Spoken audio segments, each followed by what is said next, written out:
Welcome to a new episode of the Mentor's Office podcast. In our last episode, we discussed perspectives in education. We are passionate about the topic and innovation as the key to unlocking potential. Online learning offers the opportunity to access material from all over the world. It enables personalized learning experiences tailored to individual student needs. Artificial intelligence is now used in teaching to provide customized learning sessions and enhance student progress. AI can also automate diverse tasks, allowing teachers to focus on more significant aspects of teaching. In today's episode, we welcome Dr. David Joyner. Dr. Joyner will share with us his views on the future of education. We will learn about his teaching approach and how to reach academic goals. He will also provide insights into education environments. Dr. Joyner is an educator who focuses on harnessing new scalable technologies to improve student learning. He completed his Ph.D. in human-centered computing at Georgia Tech and currently works for Georgia Tech's College of Computing as its Executive Director for Online Education and OMSCS. He teaches several classes, oversees the online research lab Lucy Labs, and has authored dozens of research papers about learning at scale. He is also the vice chair for the steering committee for ACM Learning at Scale conference, as well as the general chair for the 2019 and 2020 conferences.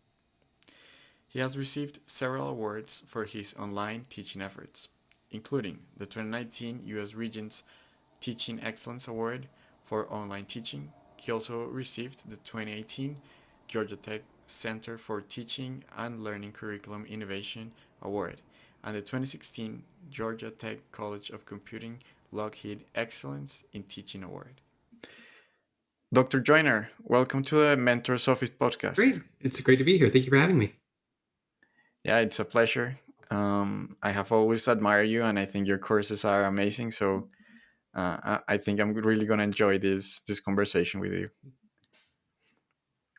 Okay, so in my experience, your classes in computer science are among the best I have taken during all my I studies. appreciate that. How do you develop your class material, and what is the secret? A secret that you can share of how do you making them so amazing? So I think that just blind luck. I think. No, I think it's So there's a few things that I think go into it. And it depends on different parts of the course design process. Um, so one thing is, I tend to break down course creation into three phases that I call design, development, and delivery. It's very similar to other models of instructional design. I find that this breakdown kind of works well for online, very large online courses, like the ones that I teach, because it really puts an emphasis on the different phases. Um, Development would be, so design would be kind of the initial layout of the course and how the content maps to the assessments, maps to how you run the course day to day and everything like that. Development is creating all those things that you create once in advance and ideally get to reuse for a long time after that. And then delivery is all the stuff you do during a semester once students are actually enrolled in submitting work. And the way it tends to go is that we start out with a design, then we go through a development phase, and then we kind of alternate back and forth between delivery and design again. So design leaves some room to tweak things over time. And part of that design phase is trying to really understand what are the things we're really confident about creating durably? What are the things that we know are not really going to change very much over the next several years that we can really invest some attention into doing really well once? And so we start by identifying those things and then do them really well once. The entire kind of philosophy around filming course content to be used asynchronously. Um, there are a lot of different approaches, and it's an interesting domain just because it's the kind of thing that the kinds of faculty who we want to teach in our programs are very often not faculty who've ever taught this way before, and so it's very out of character for them. They're very often used to being on stage in front of a live audience, and some love going in front of a camera, and some hate it. I happen to love it, but one of the big things I think really changes things is that in that development phase, you get the freedom to essentially create the entire course at once. You don't have what you have in live delivery, which are little things like, I have to deliver a lecture this afternoon, so I'm going to prepare what I'm going to say this afternoon, and I'm going to worry about next month later. Or I ran out of time today, so now I have to figure out what I'm going to move into next time and figure out how to cut something at the end of the semester. Online, you really get to sit down and focus on the entire thing. I like to script everything in advance. So before I ever get in front of a video camera, I probably have the entire course laid out down to the level of word for word scripts for me, just because I present better on video if I can focus on how I'm coming across rather than focusing on what I'm trying to say. And so, and that's the other part of it for that development phase is just really paying attention to how things align and how course content should be structured. It's compatible with the nature of the content itself. When you break free from the 3 times a week 50-minute lectures that kind of force you to structure your content in a certain way, and get to really just let it be structured according to how it naturally falls into place. It really gives you a lot of freedom if you embrace that. A lot of faculty have never done something like this before, and they've been teaching a traditional way for 20 years, and they're fantastic about that. And so it's very natural to try and do this new area the same way they've always done their prior teaching. So just kind of squeeze it in, and that's, I think, that misses some of the benefits of this approach. So that's kind of that Okay, development phase. interesting. Any of you, I don't know, there's a new, a teacher that's just beginning on this professional path as a teacher, and he asks you for just one tip to make his courses better. What would you say to that beginner? So I'd say it differs in part on where in the process they are. If they're just about to start and they've never done it before, they haven't recorded anything yet or anything like that. Yeah, let's say it's a new person that is joining the OMSCS Yeah, as a lecturer. yeah. So if it's a What brand new what would be the tip? Yeah, so if it's a brand new person who's never recorded any content or anything like that, my biggest recommendation that no one ever listens to, but it's still my biggest recommendation is that exact thing. It's lay out your entire course in advance. Don't go into the studio until you have some idea of everything you're going to want to talk about. And the reason for that is that video is a fantastic instructional medium, but it's also very heavy to put together. And having to go back and re-record a video is a heavy lift. And what very often ends up happening is people will start to record a course, and if they're writing it, it's kind of natural to write 2 lessons ahead of what you're recording. So I write this lesson, write the next couple lessons, go back and record. But then you get to lesson 17 or something like that and realize, oh, this would be much easier if I remember to mention this back in lesson 11 to kind of prime students, give them some context. And if you're still just working in text, that's easy to do. You just go back and add a reference in lesson 11. If you've already recorded lesson 11, it's really difficult to go back and redo that. I mean, you still can. It just takes a lot of time, and it's not very natural to go back just to record it and add something like that. So that's part of it. Is really focus on lay out your entire course before you start really committing it to video. The other component of that is also embrace the fact that you've got a chance to build something really durable once. Ideally, you'll be able to reuse over time. There's a tendency to kind of view it as a traditional teaching experience, which is iterative over semesters, which has its own incredible benefits. But if you treat it just kind of like I'm teaching this course online once, the content you generate you're not going to be comfortable reusing in future semesters, and then you're losing the benefits. So really embrace the idea of if I sit down and do this really well once, I'm going to save myself a ton of time going forward based on the fact that I'm comfortable reusing that content that I produced.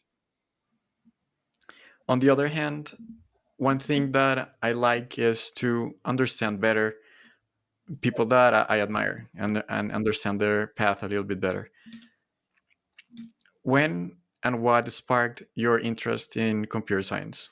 In computer science originally, so I took AP computer science in high school, and I took it in large part because I was a sophomore in high school, and at my school that was the only AP class they would let me take, and wanted to take an AP class. So, so for any listeners who are not familiar, AP is advanced placement. It's kind of high school classes that can count for college credit.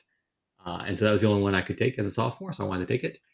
And I got into it and I liked it okay until I discovered that I could write uh, a program. It was in C++ back then, that would do my chemistry homework for me. Not really do my chemistry homework for me, but my chemistry homework would be Wow. like 100 problems that were all relatively predictable, little formula problems like Really? PV equals nRT or Boyle's law or things like that. And they weren't hard; they were just a lot to do by hand. And I realized I could write a program in C++ that would just let me type in the numbers real quick and spit out the answer. And I felt like no one could complain about me doing that because I'm the one who wrote the program. No one else is doing it for me. I just created a nice tool to help me do it. And that led me to realize that I could use it for a lot of things. I wrote a program that would be a kind of a grade calculator to figure out what my minimum average would be. Various little things like that early on because this was the early 2000s. Um, and so most of that was I really found I loved it because I could use it to help me do so many things I was doing anyway. So when I got to college, I decided to major in computer science. And then later, so my other passion before that was education. So I was a tutor throughout my undergrad and graduate studies. My mother was a teacher, so I grew up kind of around her classroom. And the other thing that really sparked my passion for it was late in my master's, discovering that there's an entire field dedicated to creating AI tutors, essentially. And I kind of had the mindset of, well, if anyone's going to replace me with an AI, it should be me. And so I got into using AI in education in that way, which was good timing, considering that now AI is in everything, and more it's presenting some really, really nice opportunities for use in education.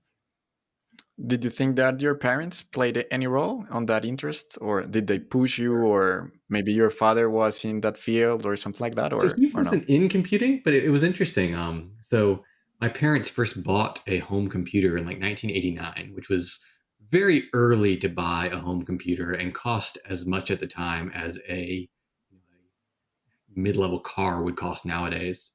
Oh, And my mother's told the story several times of she decided she wanted one, so they bought one. an Apple computer or what? I don't even remember what it was. I remember it only ran DOS. Had the giant floppy disks that were literally floppy, like the 5.25 inch floppy disks. And so they, spent all this money and bought one. And then once it got there, she put me in front of the keyboard. My father was like, "Oh my gosh, he's gonna break it!" This brand new, huge, expensive thing. Our 18-month-old is, she's like, "Nah, he'll be fine." And so they had me playing like Sesame Street games, all these really early things that came out way back then. And so I think being on a computer from that early an age, it really did make it so it was kind of second nature in a way that I think is probably much more common now. So I was born in 1987, and so I was on a computer earlier than many of my peers, but probably at about the same time that people 5 or 6 or 7 years younger than me were, on a computer. So they probably started at the age I did. So I really, nowadays I think it's much more normal for when I started, but at the time it was not the typical age that you start a toddler on a keyboard. I want to understand better your professional path to how you become one of the world's leading teachers in this field. How did you begin as a teacher in, and how do you define a great teacher? Yeah, no, my path was a series of just stumbling forward into the path of least resistance next kind of task. I never really had a plan. I just got very lucky, quite honestly. So I started my bachelor's because I liked computer science in high school. Um, I got to the end of my bachelor's degree, and I accidentally graduated a semester earlier than I intended, which sounds silly, but it was a case of some class I was taking over the summer I didn't realize fulfilled a certain requirement, and so I was able to graduate a semester earlier than I expected, and which was nice. But then I kind of frantically contacted one of my research mentors and said, "Hey, I'm actually graduating, and I had intended to go to grad school after I graduated, but now I'm graduating early. What do you recommend I do? What during my year that I'm waiting to go to grad school?" And his response was, "I know we're 4 months after the deadline, but why don't you go ahead and apply just and see?" And so I applied, and the next day I got accepted. And so I know it was a case of we know we have extra spots available for this for someone who's qualified, so they let me go ahead and get started. But that was just a case of I wasn't ready to move on. life. And so I stuck around for grad school. Then towards the end of that master's degree, I discovered my love for AI and education. And it was too late to do that as a major focus for my master's study. So I said, hey, I guess I'll stick around for a PhD. And so I started my PhD, was very fortunate that after I got accepted, Ashok Goyal, my PhD advisor, well, wasn't my PhD advisor at the time, but just contacted me and said, I reviewed your application. Your interests very closely align with a project I have going on already. Do you want to join that? I said, sure. So I got very lucky there. And then, so I worked on AI and education for middle school students throughout my PhD. And then at the end was right when Georgia Tech and Udacity were starting this partnership to do this online master science and computer science program. And Ashok, my PhD advisor, said, hey, so I'm going to be developing this course. Udacity, our partner for this, says that either I can have them assign me a course developer, or I can tell them who I want them to hire to be my course developer. Do you want to develop this course with me? And I said, sure, that sounds fun. And I expected to just do it for the last year of my PhD to make some larger than PhD stipend money, and then move on to whatever was next in my career. And so we created the course and launched it. And I discovered I just loved teaching online just by total luck that I was in that place at that time to find that out. But it was everything I loved about teaching and none of the stuff I didn't like. I've never liked the kind of performance art part of teaching, which is, I think part of the reason why teaching is, in my opinion, the hardest profession in the world is just because you play so many different functional roles. You have to be, an evaluator, you have to be a curriculum designer, you have to be a counselor sometimes, you have to be kind of a detective sometimes, for plagiarism type things. You have to do all these different things. But one of the things you generally have to do to be a good teacher is be a good performer. The act of teaching a live class of 15 or 20 or 50 or 100 students, it's a performance art to be engaging live and to keep everyone involved and things like that. And I've never enjoyed that part. I've never liked being in front of a live audience for that kind of component.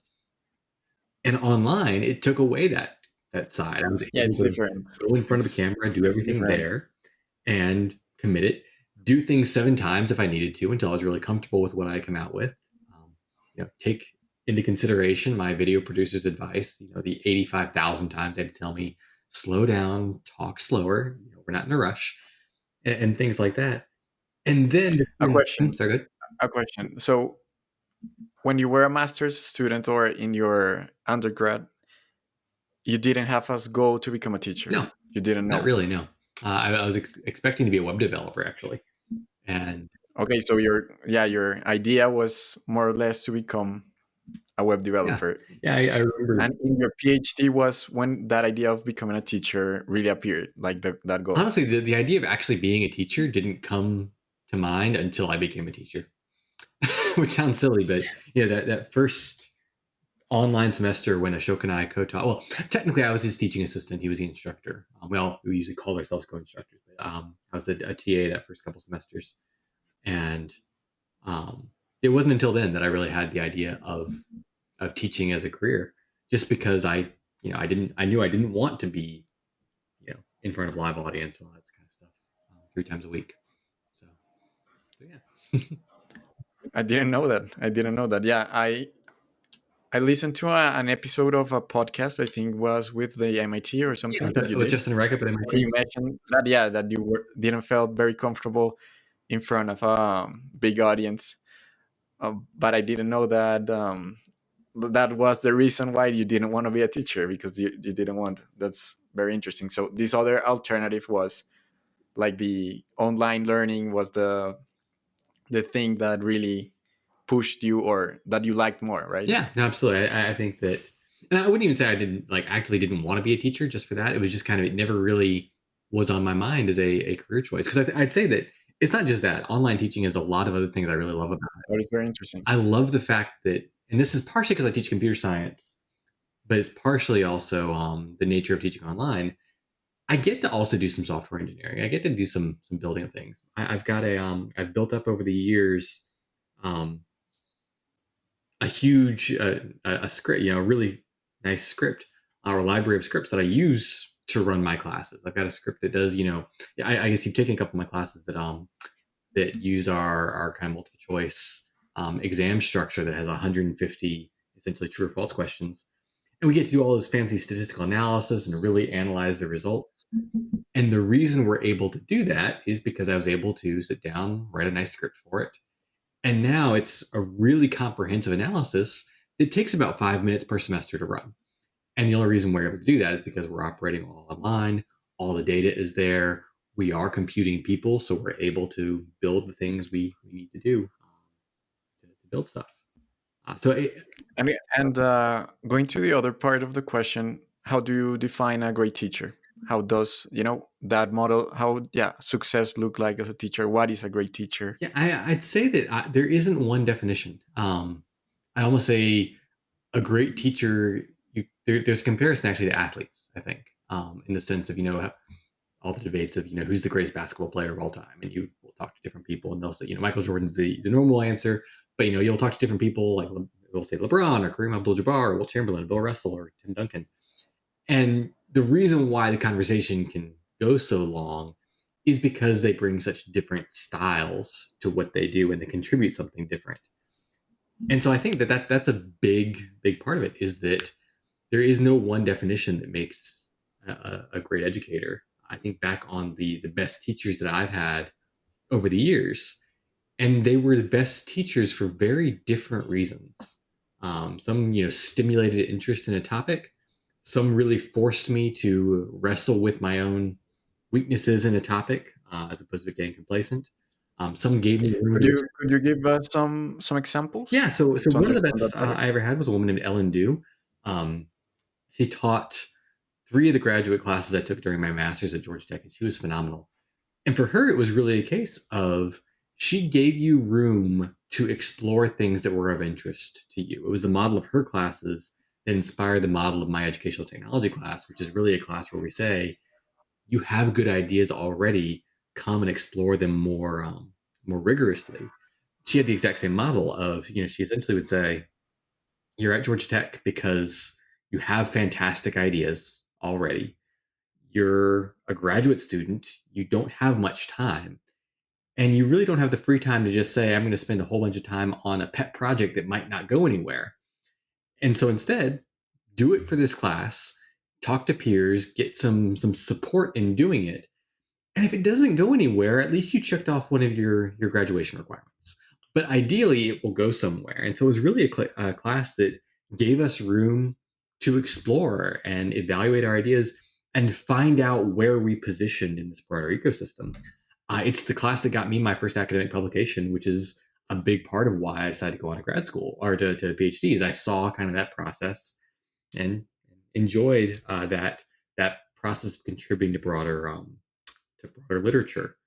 I had my favorite teacher back in high school though was a guy named Mr. Byrne.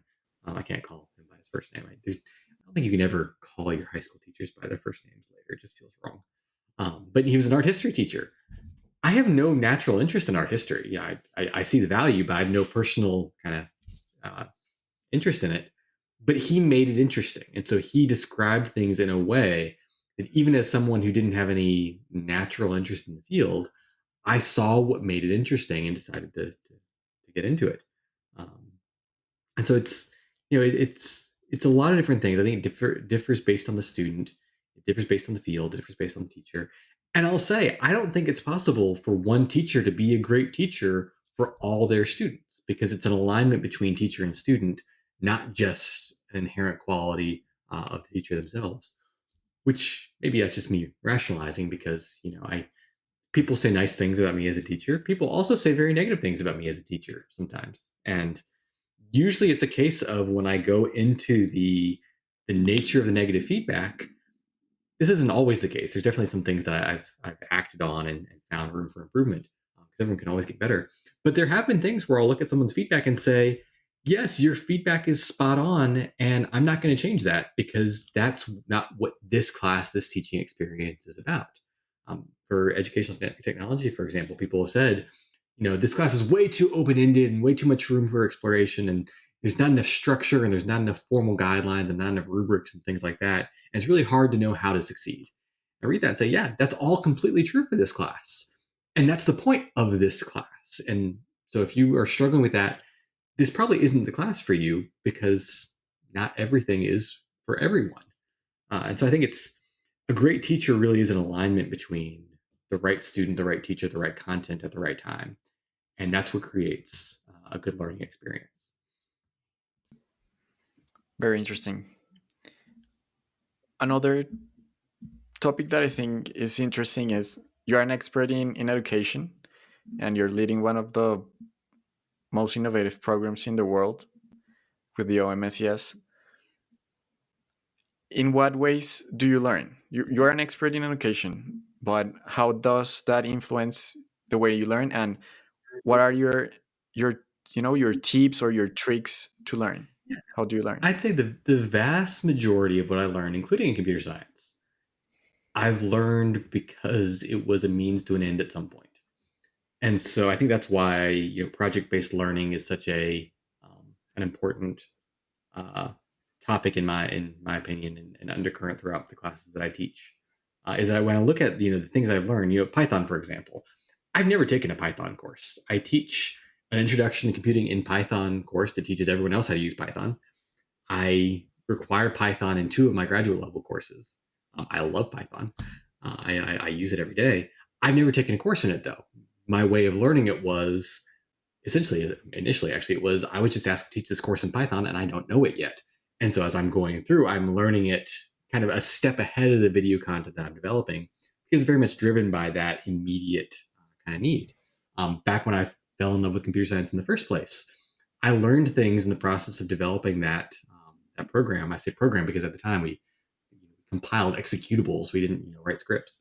Um, I learned some things in the process of writing some of those programs that I did early on. They weren't part of the AP Computer Science curriculum. They weren't taught anywhere, but there were things I needed to know to create this thing that I wanted to create. And so I think that project-based approach um, is really important for at least how I learned that it's really difficult to learn anything completely in a vacuum of just content for the sake of content, especially something that's procedural like computer science. You can do that in some other fields, but in something like computer science, it's hard to learn anything separated from the context of using it. And that's why my undergrad course, at least, is designed the way it is that the majority of the videos, it's 3 or 4 minute video on some topic, and then immediately a coding exercise where you're asked to do it, so you can see how to do it, you can practice using it, and most importantly, you can see the kind of context in which you should use it, because that's very often the hardest part about learning a procedural skill is not knowing how One to do the question: thing. Do you learn better with the traditional format of in a university that is a professor talking for 1 hour about a topic, or do you learn better with the format that you use, for example, and that Udacity uses, that is short videos and at your own pace instead of one guy talking for 1 hour? Yeah, you get me in trouble. No, I think that I wouldn't teach in our program if I didn't think it was a equal, if not better, learning experience. I think it's a better learning experience. Having taken a bunch of classes at Georgia Tech that were fantastic classes, don't get me wrong, there are some inherent benefits in the online modality that I just don't think you can match in person. I think it's possible to have a better in-person learning experience when you combine a really good in-person instructor and compare them to a really poor online instructor, which I think is very often the challenge we run into with comparing in person and online. It's similar to the thing about comparing teachers and basketball players and things like that. It's that what I very often find is that there's a negative connotation around online education still. It's gotten less so since the pandemic and people kind of were forced to see how much potential it has. But there's always been kind of this undercurrent of, well, that was an online program. They got an online degree. That's kind of been treated as a pejorative thing. And the problem with it is very often people compare the ideal of in-person education to the reality of online education. And so they kind of compare the nice one teacher, 10 students having a really engaging class discussion like you'd see in a Dead Poet Society or something like that, to the idea of just someone sitting in their dorm room watching a 2 hour lecture video. And that's not a fair comparison. So I usually go the opposite direction and say, I'm going to compare a really nice online learning experience with short videos and embedded exercise and an active course community, to the reality of many in-person classes, which are one person standing in front of a lecture hall of 200 people, writing illegibly on a chalkboard, talking to the chalkboard so no one can hear them, and then expecting everyone to understand what they came away with. There are inherent benefits to the online environment that I really just think, if you take advantage of them, it's really hard for in person to compare. You've got the replayability. I think is one of those things that, even if you're not a great online instructor, even if I you're not agree. that engaging in video, just the fact that your students have the ability to rewatch things, speed things up, slow things down, see the authentic content at any time, as opposed to the usual Yeah, model of that's my case yeah. actually. During my undergraduate degree, I like to experiment and to innovate. So I felt that I was not learning a lot listening to the teacher, Mhm. and I had to study afterwards. So I was, going 1 hour and then having to spend another hour or more studying on my own the same topics or the lecture. So I decided, okay, I'm not learning this way. I get distracted. I don't pay attention the whole hour, etc. Yeah. So I think So I decided to go to the library and start studying with the book by myself or the slides. And I found that was I saved a lot of time and I learned a lot better. So actually, that was my strategy during my studies. That I learned better by myself, and I used the teacher for other mhm. things. And also happens that some teachers are not, I don't know, their classes are not so engaging, let's say like that. So I didn't go. It wasn't also a not that incentive, but there was a case of a teacher in finance. He was really good, and his lectures were really funny. He used a lot of metaphors, of jokes. It was amazing to, more than learning, it was like going to a really fun conference, or let's say like that. So it was beyond just learning. It was really entertaining to see that person, and that was the reason that I actually decided to go to that class in person and not studying just by myself. Yeah, absolutely. It's funny too. I think back to my best learning experiences in the classes I took at Georgia Tech. I took some fantastic classes, but if I think about this very specific memories that I have, very few of them, if any of them, were sitting. No, I take that back. I can think of only one, at least off the top of my head, I can only think of one time during my undergrad experience where I have a very positive memory of being in class where I was just being lectured to. And part of that is natural. We know that lecture-based models are not ideal for learning. We also know that they're one of the only models that often work for large class sizes and things like that. That they're popular for a reason, and it's not because they're great for learning, but it's not because we're all lazy or anything like that. It's because if you're forced to teach a very large class, it's difficult to create a way synchronously in person to deliver that content to everyone at once. But the one I can think of is actually Charles Isbell, our dean, taught my CS 1100 class. CS 1100 was kind of a introduction to computing class, but not like computing in the sense of introduction to programming. It was an introduction to being a student in computer science. And so we went through the big problems like P equals NP. We talked about some of the history of computing and various things like that. And so it was just a really fun class in the sense of it talked about big, cool issues. But listening to Charles describe P equals NP, excuse me, and the halting problem was just one of the defining times of my life. Seeing that computer science wasn't just programming, it was a true science. It was theoretical, it had really big implications and things like that. But all the other experiences I remember, they were working on group projects and working on fun projects of my own. I remember computer graphics doing a project, I think it was called the Voronoi. Yeah, the Voronoi diagram. I don't know how to pronounce Voronoi actually. Voronoi. But having to create that and just getting so into it that I ended up adding a bunch of features to mine because it was fun to do and it was a cool project to do. Um, and I and I remember Very also interesting. just instances where I was in class I didn't understand something. I leaned over to Alvin, who sat next to me, and asked him, because he was my TA in a different class while being my classmate in one class. And just getting that kind of peer-to-peer quick little explanation. Those are the things I have fond memories of. And those are instances of using in-person synchronous time well. But there are also things that, I yeah, agree. we can I agree. replicate And online. I'm more for the kind of the teacher playing another role than the person reading the slides or reading what's in the book. In my case, that's the way I discovered that I learned better, so better learning outcomes and also faster. And I remember during my university, a calculus professor. It was vectorial calculus.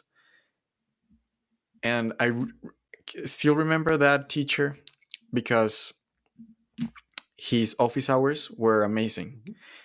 And there were some problems that I really struggled with in the book, some exercises.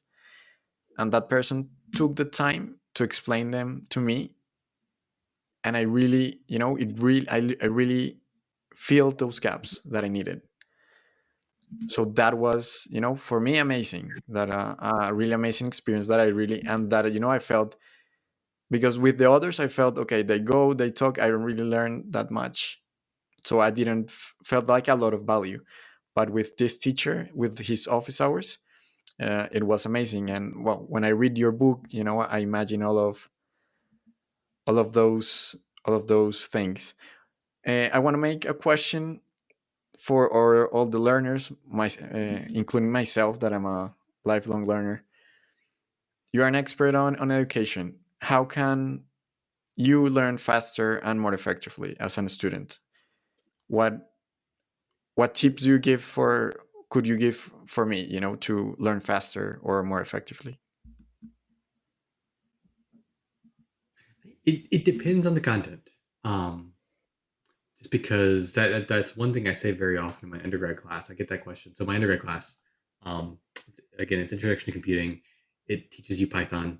It assumes you've never written a line of code in your life, and so it's really a 0 to, not 60, but 0 to start from scratch kind of approach. And that is one thing I'll get, a question I'll get very often is that, pretty much that question of how can I learn this better. And what I'll usually do is I'll first ask, well, what are you doing now? And very often the response I get is something to the effect of, well, I'm watching all the videos 2 or 3 times, I'm taking lots of notes, and I'm quizzing myself with flashcards. To which my response is, but are you doing any programming? Well, I've done the exercises, but that's all. And it's a case of, that's like learning to ride a bike by watching videos of people riding bikes and by studying the physics of riding a bike, which are, might be effective for their own purpose, but you're not going to learn to ride a bike by watching people ride a bike. You're not going to learn to shoot a basketball by studying the physics of projectile motion.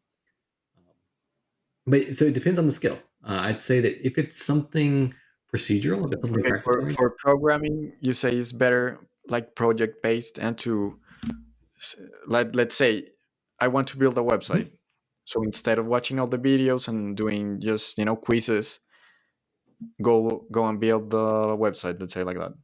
Yeah, pretty much. It's go and get started. And I think that's, I mean, at the risk of making this prototypical, because everything in the world talks about GPT right now, but at the risk of making this yet another GPT podcast, that is one place where I think that ChatGPT has really been an asset and can really be an asset for learning.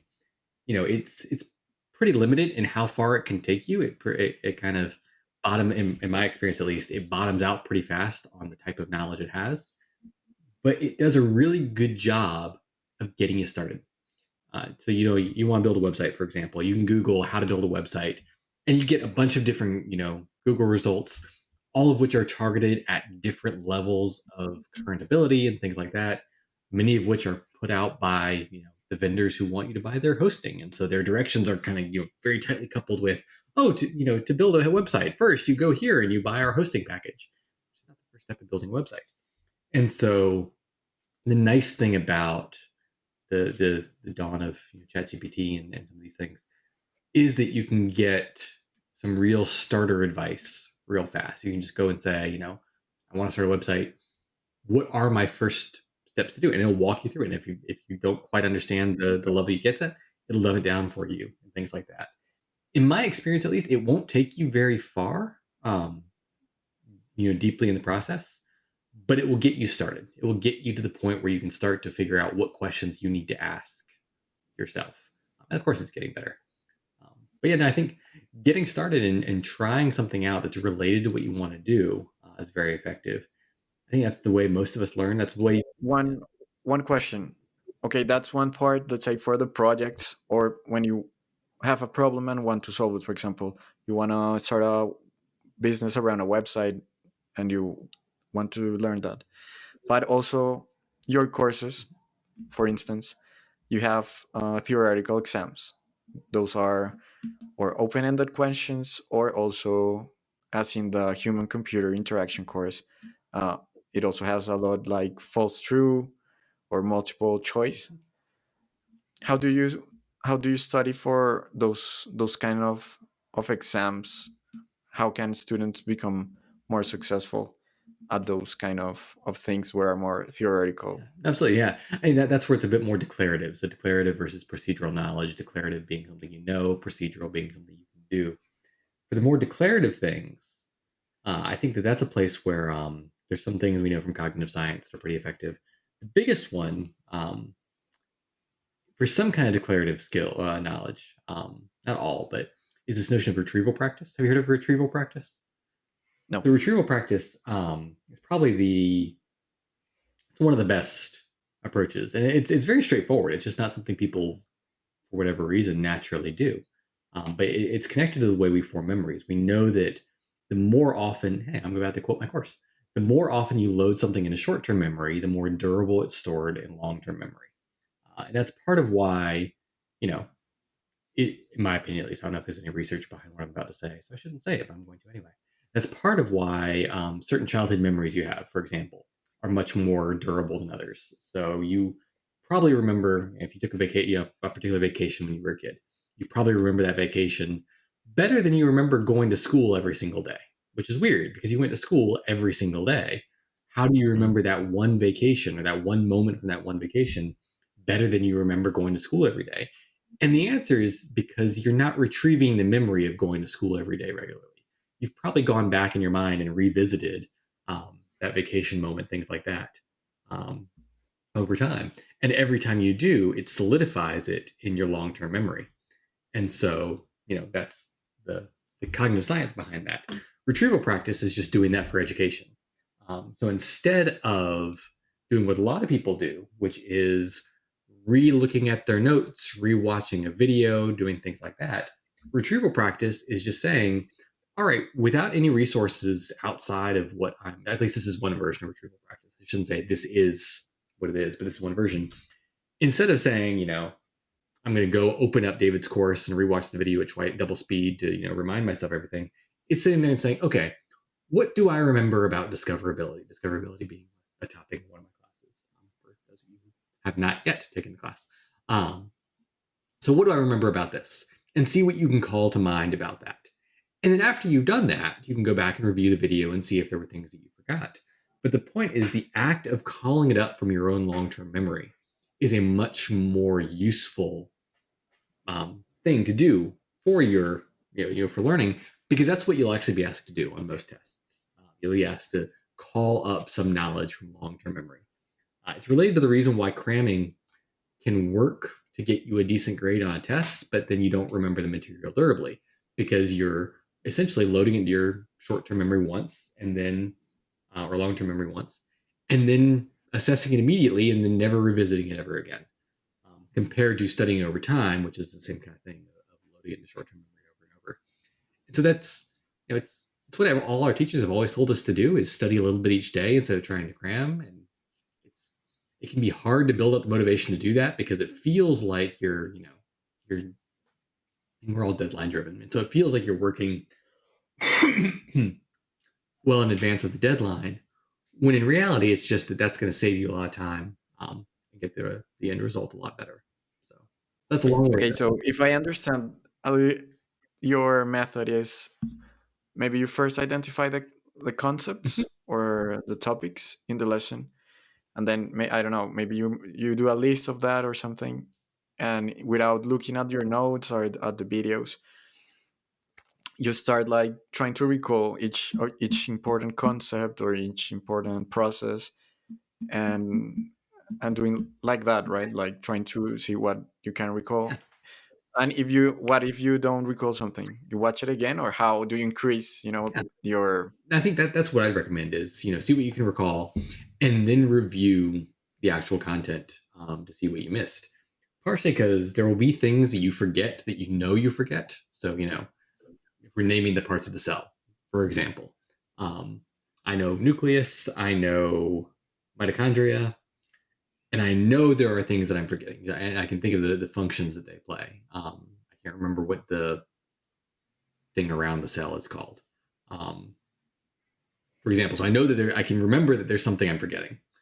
But then there's also things that I can't even remember that there even was a part of the cell for that. And so by first retrieving it and then going and confirming your knowledge, you're doing a couple of things. First, you're reinforcing the connections for the stuff that you already know. Second, you're you're priming yourself on gaps to fill. So it's not just a case of looking at the parts of the cell and everything looks familiar, so I assume I know it. It's knowing very specifically that thing I forgot. So even though once I saw it, I recognize it, cell wall, that's what it's called. So once I saw the term cell wall, I can fill that in.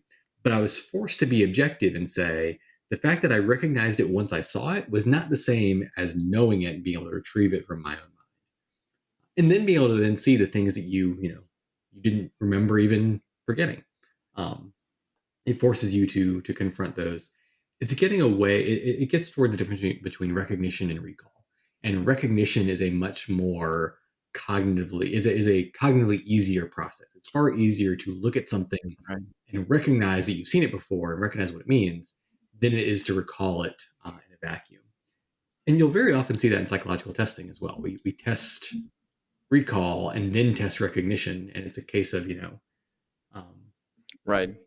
Yeah, and in my case, one thing that worked pretty well was to have the old exams, and that way I could test if I, because sometimes I felt prepared, and then I took a test and I see that I didn't know what the teacher wanted me to know. Mhm.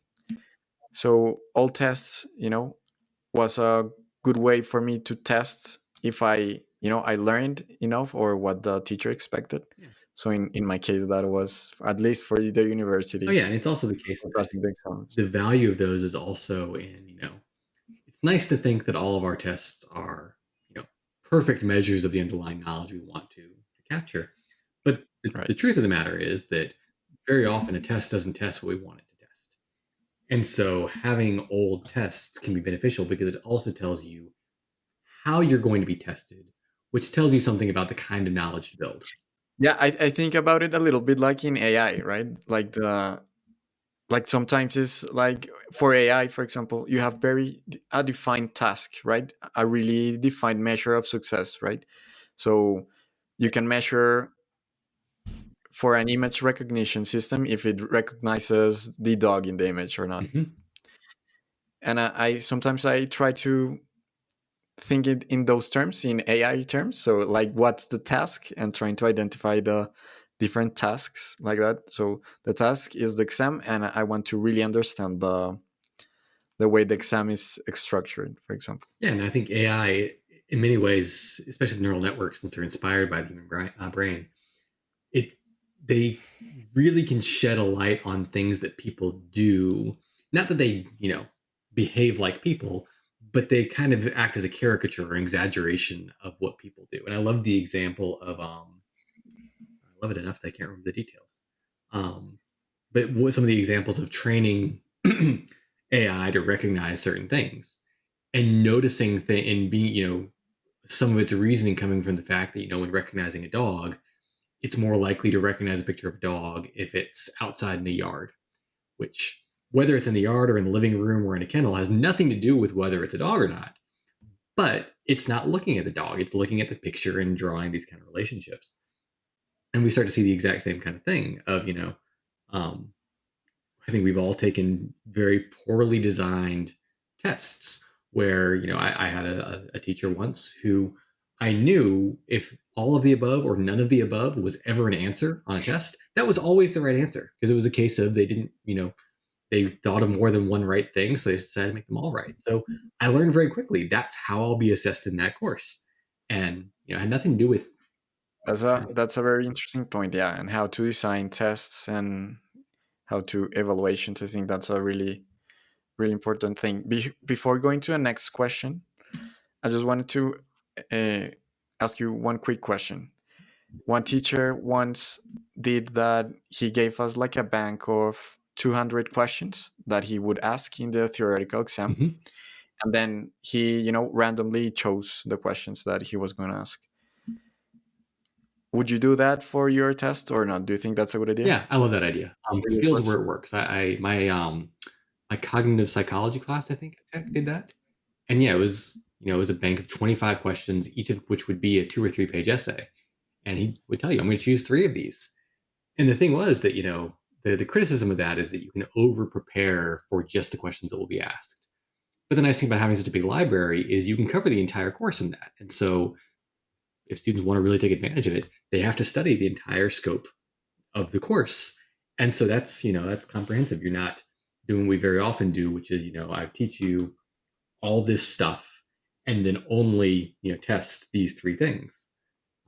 One of our faculty at Tech, Jay Summit, who teaches AI for robotics now, but used to teach an undergrad class where he did that too. He'd have a library of dozens of problems, and he would say, on the exam, you'll be given 4 or 5 of these to solve. Interesting. And it was And the other question, because I need to move to the next work. question because I don't want to miss it. Also a pretty quick question. And in that course, they also, or in another course, they gave me or the students the opportunity to, let's say, you could take the exam 2 times. Mhm. So let's say that the first time you did not well or you failed it, you could take it again 1 month after or something like that. Would you consider doing that for your courses at the OMSCS? What do you think? I think so. I like the idea in general, but it's similar to the other kind of thing of you have to ask it. It has to be the right kind of content. So, for example, the idea of giving a giant question bank works great for essays and coding questions. I don't think you do that for multiple choice because of the recognition and recall kind of thing. Of it's far easier for students preparing for it to learn to recognize all the right answers. Um, the same kind of thing. I think that depending on how you do your exam, that can be a great idea. In fact, I think it's one of our classes I know does something like that. You get 2 attempts on the exam. It's within a week, and whichever one you use highest counts. But they use question banks, and so you're not guaranteed to have the same questions the second time around. So you can take it once, kind of to gauge your preparation, and if you were prepared enough to do well the first time, congrats, you're done. If not, you get to learn a little bit more about what you do, what you knew, didn't know.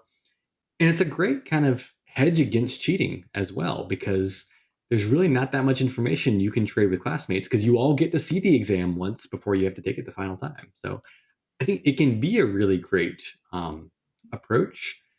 The challenge very often is that same challenge of overfitting, and what are you assessing? Are you assessing students' abilities to improve their understanding and thus do better on the assessment? Or are you assessing their ability to memorize the right answers? And now that they've seen it once, you know, Right. no. And so Okay, I you want have to get to it. ask two final questions because I know that our time is almost Oh yeah, up. thank you.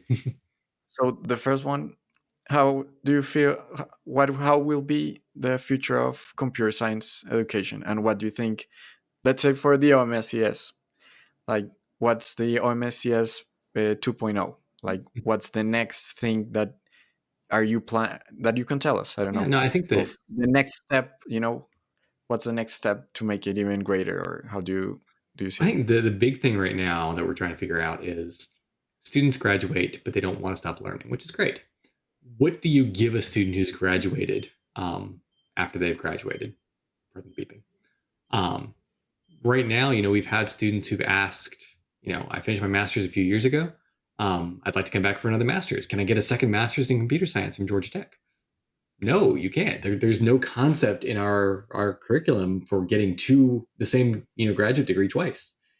And so, yeah, I think that's one of the next questions is what new things do we need to build for students to help them keep learning? Because the same reason why students want to do OMSCS in the first place is the reason they'll want to keep coming back and do other stuff after OMSCS. And so, how do we, what do we build for that? I like the idea of smaller certificate programs, like 2 or 3 courses that you have to have already gotten a master's in computer science to get. And the classes are the same, are cross listed with actual MSCS classes. So you could come back 5 years later and get Would it. it have like an equivalent on campus? Not Like, really, no, or but I not? think it's because on campus coming back requires such massive sacrifices. So you Right. move back. But as an international student, I just asked for it because, like, let's say if you want many students, that's my case, that are international. One of the reasons that we wanted to study in Georgia Tech is, or in the United States, is to be able to work in the United States, to get an internship or Yeah. something. But normally, the way to do that is to get OPT, Mhm. right? That is the work Yeah. authorization to be able to work. Mhm. Would How would that? I don't know. Do you see any way to help students in the OMSCS that want to, or get experience or an internship or something? I think you're right because you have to be residential to do that. I think right now the only option would be to come do another degree. But I think it's that challenge too. I think any program we created like this wouldn't qualify for that because those have to be degree programs to qualify for OPT and things like that. And so, but I mean, in some ways, this is working in the online environment where I work. It's not. This is probably a question for somebody else, just because anything I do will continue to be online because I'm the executive director of online education, which inherently you're Yeah, doing a I different just day put every it day. that on your mind, because sometimes it would be awesome, to get opportunities for internships or even remote Mhm. work, or you know Yeah. to get that experience. So, Dr. Joyner, I think that it's time. Mhm. So I know that you have another appointment. I So appreciate it. I just want to thank you a lot for your time. I have a lot of more other questions that I wanted to ask Gotcha. We you, can always do this again sometime. but yeah, I just appreciate your time. I really admire you, and I love your courses, I and appreciate that. the way that you innovate a lot. So please don't lose that innovation thing of yours, and always trying to experiment with your courses, and Yeah. I want. that's really amazing. I'll close with a quote that I like. I think from oh shoot, I should find out who it is before I quote it. But anyway, the quote is I think it's Bertrand Russell who said it. Every now and then, it's good to hang a question mark on things you've long attached a period to. In the sense of just every now and then, it's good to question something that you've never thought to question before, just for the sake of questioning it. And that's, I think, one of the philosophies I like to take towards our classes is we do some things that over the years have proven to be pretty good. We should never assume that just because they've worked well for several years, they're the best way to do anything. And every now and then, we should change it up just for the sake of changing it up, just to see. So, yeah, Right. it's great talking to Okay. you. So thank you very much, Dr. Have a Joyner. good Have a good one. So thank you very much to the audience for listening, and see